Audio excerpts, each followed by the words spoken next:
현실적으로 파악이 되고 확인이 된 것들도 있어서요. 그 이야기들을 중심으로 오늘은 이야기를 해드리도록 하겠습니다. 출가하기 전에 이미 주역을 500번이나 읽었다는 타너 스님. 주역을요, 50번도 아니고 500번을 읽으셨대요. 여러분 주역 보셨습니까? 주역이요, 굉장히 어려워요.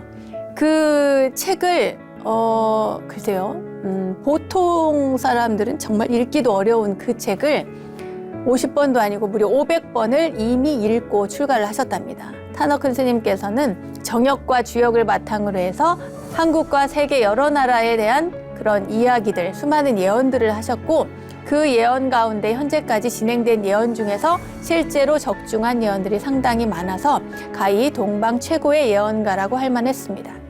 타너 큰 스님은 입적하기 몇 년 전에 당신이 돌아가실 것과 그 입적하는 그 날짜까지 예언을 하셨는데, 실제로 정확하게 스님께서 스스로 예언한 그 날짜에 입적하심으로써 세상 사람들을 놀라게 했습니다.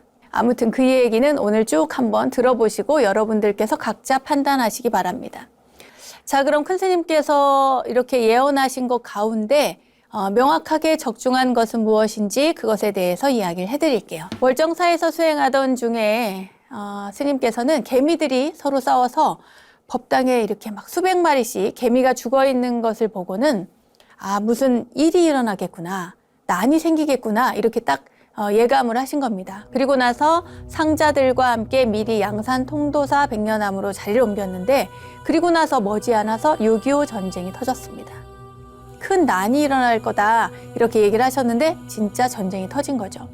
심지어 타너 큰 스님께서는 한국전쟁의 연도와 날짜, 그리고 몇 시에 일어날지, 새벽 5시에 일어난다는 그 시간까지 정확하게 맞추어서 또 한 번 사람들을 놀라게 했습니다.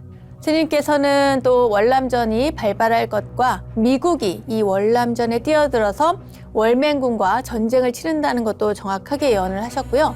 또 월남전에서 결국에는 미국이 패배할 것을 예언을 했는데, 많은 사람들이 처음에는 이걸 믿지 않았다고 합니다.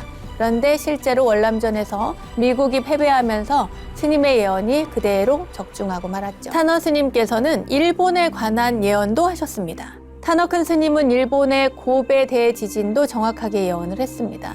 스님께서는 생전에 그 입적하신 후에, 그러니까 내가 죽은 다음에 12년이 지나고 나면 일본의 고베 대지진이 일어날 거다, 이렇게 예언을 하셨고요. 그때의 사망자 수와 피해 규모까지 예언을 하셨다고 합니다. 실제로 스님께서 입적하신 후에 12년이 되던 해 1995년도에 고베 대지진이 일어났고요. 뿐만 아니라 사망자 수와 피해 규모까지 타너 스님의 예언과 정확히 일치했답니다. 지구는 대규모 지각 변동이 일어나게 된대요. 이건 뭐 예언이 아니라도 그냥 그렇게 되지 않을까라고 이렇게 추측을 할 수 있겠죠.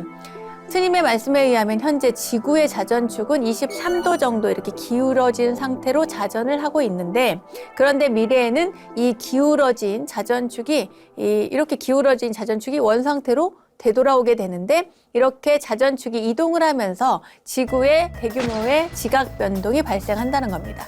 그러면서 북극의 거대한 빙산들이 녹아내리는 대참사가 발생한다고 합니다. 북극의 거대한 빙산들이 녹으면서 그러면서 크게 불어난 바닷물이 낮은 지역에 있는 여러 섬나라들과 또 반도, 해안가를 침수시키고요. 이에 동반해서 대규모의 지각 변동과 해일, 지진이 연속적으로 발생해서 전 세계적으로 대참사가 발생을 하고 많은 사람들이 피해를 입는다고 합니다. 여러분들께서도 뭐 TV나 매스컴을 통해서 이제 많이들 뉴스를 통해서 아시겠지만, 실제 그 북극에 있는 빙하라든지 빙산들이 녹아내려서 해수면이 올라가는 것은 현재에도 일어나고 있는 일이잖아요. 다만 지금 현재 상태로는 지구가 따뜻해져서 온난화 현상 때문에 그런 일들이 벌어지는 것이지만, 큰 스님께서는 자전축이 제자리로 돌아가면서 또 큰 그런 대지각 변동이 일어난다, 이런 말씀을 하신 겁니다. 큰 스님의 예언에 의하면 이러한 지구 차원의 대재앙으로 인해서 이 말씀을 드려도 되는지 모르겠습니다만 인류의 70% 정도가 사망한다고 이야기를 하셨습니다. 그렇지만 이렇게 대재앙을 겪고 난 후에 지구는 더욱 완숙해져서 비로소 결실의 시대가 도래한다고 하셨습니다. 대재앙을 겪고 난 후에 도래할 그 결실의 시대에 인류는 과거보다는 더욱 발전된, 그러니까 초고도의 문명과 복락을 누리면서 살아간다고 하고요. 이 결실의 시대에 지구에는 완벽한 유토피아 같은 그런 세상이 펼쳐진다고 합니다. 결실의 시대에는 악한 사람들이 결코 들어가서 살 수가 없고 대재앙 때 살아남은 20-30%의 선한 사람들만이 유토피아 세상에 들어가서 살아가게 된다고 하죠.